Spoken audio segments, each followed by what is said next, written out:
It is somehow August already. I can't even begin to wrap my mind around what that means. I started this channel back in February, I believe it was. So somehow it's already been several months. Thank you to all of you who have joined on the journey. I have a TBR jar here. Let's make our August TBR jar TBR list together.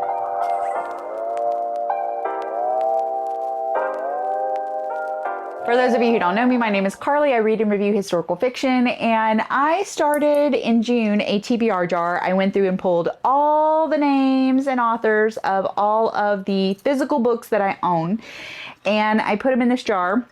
I've been pulling about 4 per month, and then trying to read as many of those 4.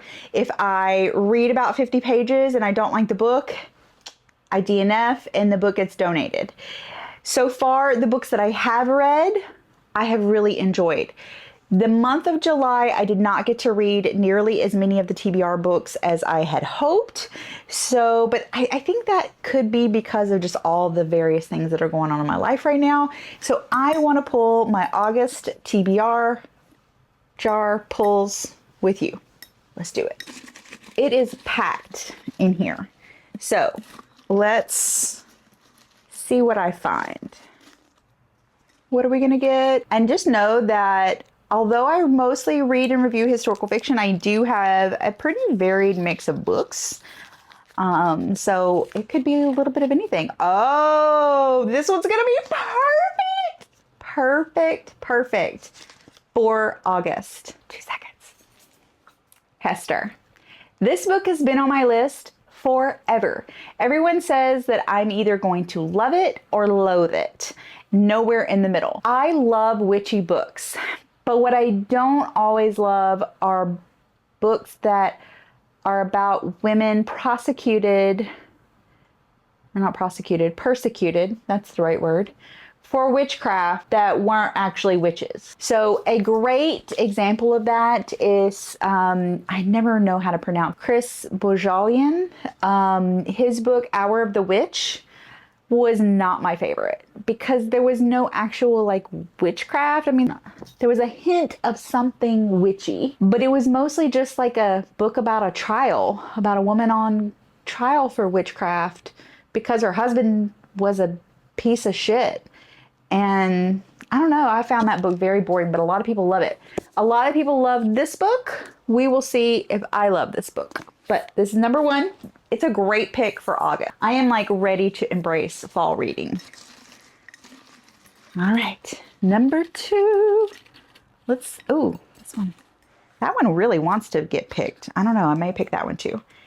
Let's see what we have here. Oh, I've already read this one. The Undoing of Violet Claiborne. I love this book, so we can get rid of it. That's the other thing about the TBR is I still mood read. So I will still say, I feel like reading this, but I don't know where that book is in the jar. So there are going to be times where I read a book and I still have the slip of paper in the jar. So that's a great example. That was a great book. It is perfect for fall. Perfect for fall. Number 2. These are hard, y'all. Ooh. This is a new book. All right, Greenwich by Kate Morton. It's described as a riveting debut. Perfect for readers of Celeste Ng and Leanne, I think that's how you pronounce her name, Moriarty. I love Celeste Ng. Desire and complicity against the backdrop of immense wealth and privilege. So it sounds like one of those bad rich people doing bad things kind of books, which sometimes I like, sometimes I don't. This is set in summer of 1999. A young woman is 18 when she arrives to help her aunt who is sick. I don't know a whole lot about it. I received this from St. Martin's Press and have not yet read it. So we're gonna read it. It sounds like a kind of domestic thriller, and the end of summer, that could go well together. Did you notice I've had probably a little too much coffee? Number 3, see what we get. What did the fates have in store for us? Oh, this is a book that I got at a thrift store because the cover was so pretty. The Beasts of Paris by Steph Penny. This is a historical fiction, an epic novel of love and survival. It carries the reader captivatingly through war-torn Paris. So, I mean, look at this. Look at this cover. Look at this cover. It's really pretty. The French capital is under siege as three wandering souls find themselves in a city descending into war. It's described as a dazzling historical epic of love and survival. I don't know much about this other than, again, I saw it at the thrift store. It was just a few bucks and it was very pretty. Oh, this one just fell out. I think it's the one. Again, too much coffee. This one has also been on my list for a very, very, very long time. Atomic Love by Jenny Fields.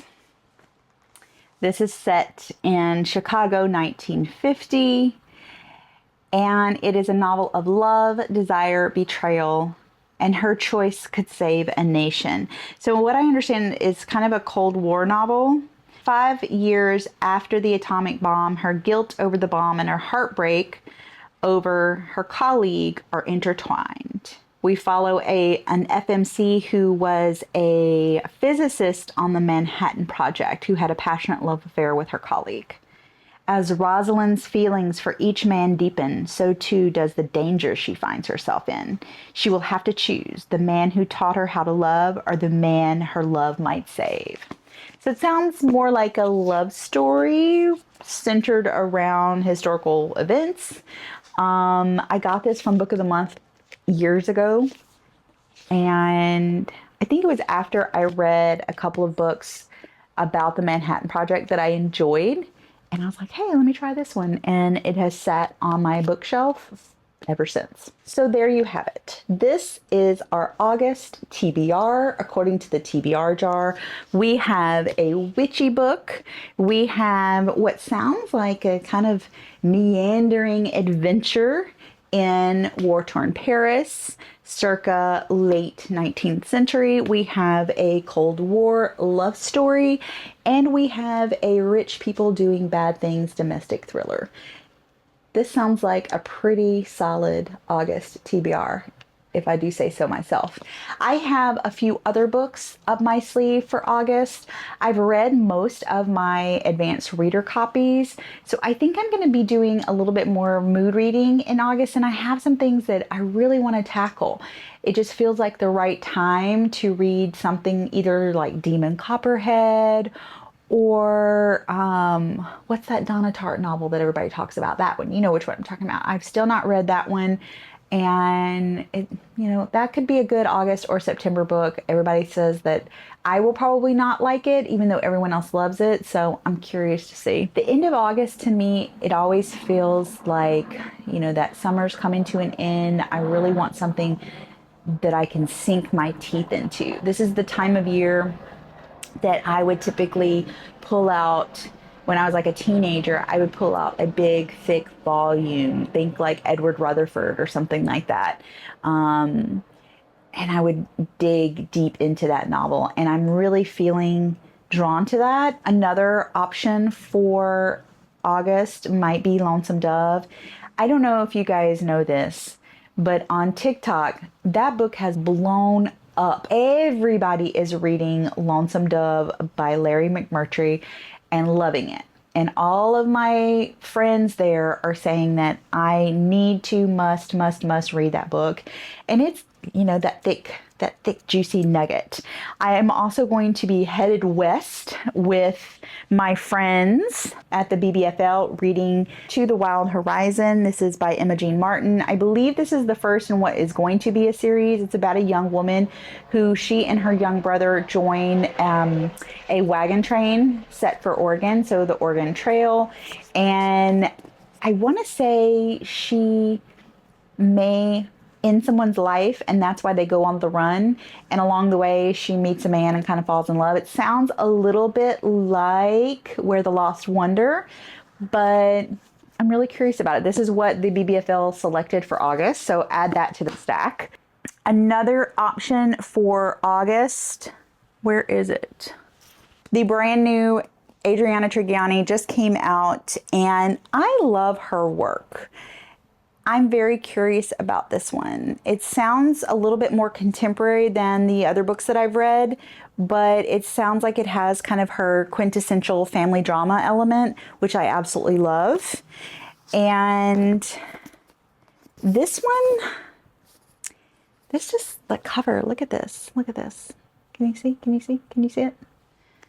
Slashed Beauties by A. Rushby. I believe this is a gothic feminist body horror. I'm really like into my horror phase. Some other options for August. On the Savage Side by Tiffany McDaniel. I literally will read anything that this woman writes after reading and loving Betty. Stay tuned. I have a whole video dedicated to that one book and how much I love it. I cannot stop thinking about it. But I want to give you guys like the backstory of why I love it so much. And it's going to be a very, very, very personal video. So it is about a group of Indigenous women who go missing, and it's said to be a little more of like a thriller. And then, of course, I've already started this one on my Kindle, The Possession of Alba Diaz. This is the new Isabel Cañas, and I love, love, love, love, love her work. And I will say that the first couple of chapters, I've kind of been like, this is a little bit of a departure. It's a little different, but I'm going to stick with it. So I definitely think I'm going to finish this one because it is one of my advanced reader copies. I always have such lofty goals, such lofty reading goals, but I'm looking at these Kate Morton books. I have 3 on my shelf. I'm going to let you guys pick. I have The Distant Hours. Don't know anything about it. I've got The Secret Keeper. Once again, don't know anything about it. And I've got Homecoming. Again, don't know anything about it. They are all chunky. And I guarantee you that is why I have put them off. It's not that I don't like chunky books. It's that I get to thinking like, oh, I could read like 2 or 3 other books in the time that it took me to read that book. But you know, with all the tandem reading that I do, meaning I listen on audio and read along in the actual book or flip-flop between the two, I found that chunky books don't always mean that I can't get through other books at the same time. That is August. So we've got some good potentials. We've got our 3 Kate Mortons, and you guys are going to choose which of those that I read. And then we've got The View from Lake Como, Slashed Beauties, and On the Savage Side. Again, these are potentials. I also want to throw in The Secret History. I think it's time. I think it's time. We've got 2 for sure's. To the Wild Horizon. Again, reading this with the BBFL. If you want to join my online Fable book club, head over to the link in my bio. And it's super low stress. Low stress. The Possession of Alba Diaz. This is a for sure because this is an advanced reader copy that I've already started. Let me do it over here. I didn't realize the shadow was that bad. We've got our 4 TBR jar pools. Let me know, have you read any of these? Do you think I'm going to like them? Let's see. Let's see. That's August. We'll see. We'll see how many of these that I actually read. Maybe one day I'll come back on and in my previous month's reading wrap up, comment about just the audacity that I have to choose these books for a TBR, because I guarantee you I'll read like half of these and the rest will still be on my TBR. But hey, that's the joy of reading, right?